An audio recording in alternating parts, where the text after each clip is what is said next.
Good morning সকলোকে মোৰ YouTube চেনেললৈ। এয়া ৰাতিপুৱা আজি বতৰটো বতাহও মেলি আছে, ৰ'দো দি আছে, মানে ঠাণ্ডাও নহয় গৰমো নহয়, বহুত ধুনীয়া। মই গা পা ধুই কিনে এয়া পূজা দিলোঁ ধুনীয়াকৈ। তাৰপিছত এয়া সদায় দৰে আটা উলিয়ালোঁ। তাৰপিছত এয়া বেবী প্ৰিয়াঞ্চে টেমাবিলাক ধুনীয়াকৈ ৰাখি আছে সজাই সজাই। এয়া আটা মাৰা হ'ল, মই বেলি আছোঁ। তাৰপিছত এয়া ৰুটিখন ধুনীয়াকৈ ফুলিছে আজি। ৰুটি হৈ গ'ল, অমলেট, কঁঠালৰ চব্জি লগত চাহ।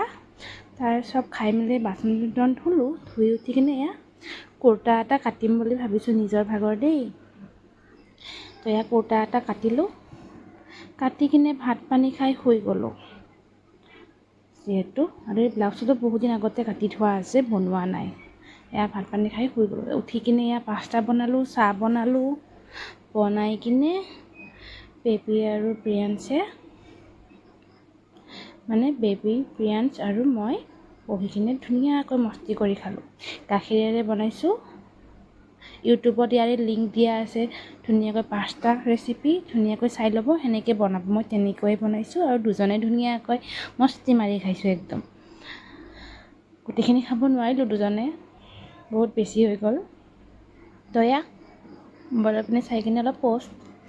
তাৰপিছত এয়া কুৰ্তিটো চিলাই আছোঁ, চিলাই হৈ গ'ল আৰু অলপ ফিনিচিং দিব বাকী আছে। ভাত আঞ্জা হৈ গ'ল, মাছো আছিলে অলপ ভাজিলোঁ, এও আনিছিলে। এয়া বেবী প্ৰিয়াঞ্চৰ অলপ উৎপাত। তাৰপিছত আমি ভাত পানী খাই ল'লোঁ।